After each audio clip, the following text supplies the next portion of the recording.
అందరికీ హాయ్ అండి, welcome back to my channel. ఈరోజు రెసిపీ వచ్చేసి క్యాలీఫ్లవర్ ఫ్రై. మనం రెగ్యులర్గా చేసే స్టైల్లో కాకుండా కొంచెం డిఫరెంట్గా మారిస్తే ఈ కర్రీ ఎంత ఇష్టం లేని వాళ్ళైనా తినేస్తారు. నెక్స్ట్ రైస్ చపాతీకే కాకుండా ఈ స్టైల్లో చేస్తే వెజ్ బిర్యానీకి మంచి కాంబినేషన్ అవుతుంది. సో ఈ ఫ్రై ఎలా చేయాలి, ఏం కావాలో చూసేద్దాం. ఒక మీడియం సైజు క్యాలీఫ్లవర్ తీసుకొని పువ్వులుగా విడదీయాలి. ప్రతి పువ్వు చెక్ చేయాలండి, ఎందుకంటే కెమికల్స్ ఎక్కువ వేస్తారు క్యాలీఫ్లవర్కి. సో మనం చెక్ చేసుకోవాలి నీట్గా, ఎందుకంటే అది చాలా థిక్గా ఉంటుంది కాబట్టి ఖచ్చితంగా మనం చెక్ చేసుకొని విడదీయాలి. నెక్స్ట్ ఇవన్నీ ఒక బౌల్లో వేసుకొని పక్కన పెట్టేసుకోవాలి. ఇప్పుడు ఒక బాండీ పెట్టుకొని ఒక 1/2 లీటర్ వాటర్ పోసి అందులోకి కాస్త సాల్ట్ వేయాలి. 1 టీ స్పూన్ సరిపోతుంది.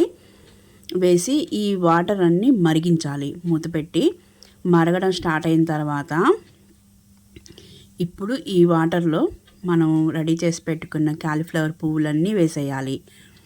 ఇవి వాటర్లో మరిగించడం వల్ల మనకి కెమికల్స్ వేయడం వల్ల వచ్చే బ్యాడ్ స్మెల్ కానీ ఏదైనా సరే పచ్చివాసన అనేది పోతుంది.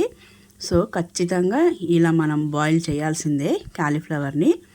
ఈ విధంగా ఒక 5 మినిట్స్ మూత పెట్టి చక్కగా సిమ్లో పెట్టేసి మరిగించేయాలి. ఈ విధంగా జస్ట్ ఒక 5 మినిట్స్ మరిగిన తర్వాత ఈ క్యాలీఫ్లవర్ని మొత్తం ఫిల్టర్ చేసుకోవాలి.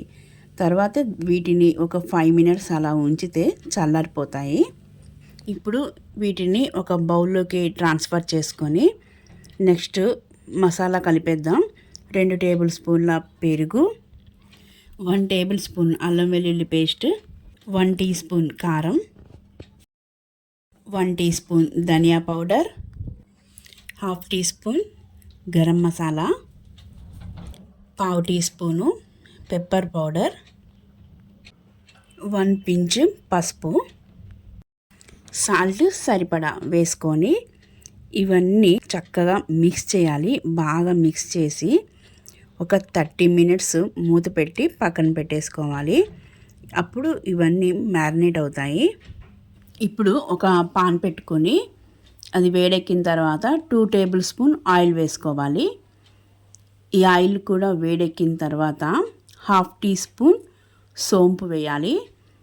సోంపు చిటపట్లాడాక ఒక మీడియం సైజు ఆనియన్ పొడవుగా కట్ చేసుకొని వేయాలి. ఇవి వేగేటప్పుడే మనం కొంచెం కరివేపాకు కూడా వేసుకోవాలి. ఇవి అన్నీ చక్కగా సిమ్లో పెట్టుకొని దగ్గరుండి వేయించుకోవాలి. ఇవి వేగిన తర్వాత మనం రెడీ చేసి పెట్టుకున్న క్యాలీఫ్లవర్ని వేయాలి. చక్కగా ఒకసారి మొత్తం కదిపి మూత పెట్టి 5 మినిట్స్ వదిలేయాలి. ఈ విధంగా ఎవ్రీ 5 మినిట్స్కి ఒకసారి కలిపితే సరిపోతుంది. అలాగే ఒకసారి సాల్ట్ కూడా చెక్ చేసుకోండి. ఒక 15 మినిట్స్లో మనకి మంచి అరోమాతో క్యాలీఫ్లవర్ ఫ్రై రెడీ అయిపోతుంది. ఇంకా లాస్ట్లో కొత్తిమీర వేసేసుకోవడమే.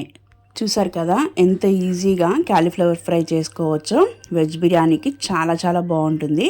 మీరు కూడా ట్రై చేయండి. ఓకే అండి, నా వీడియో మీకు నచ్చినట్లయితే please like, share and subscribe my channel. మరిన్ని వీడియోస్తో మళ్ళీ కలుద్దాం. Thank you for watching.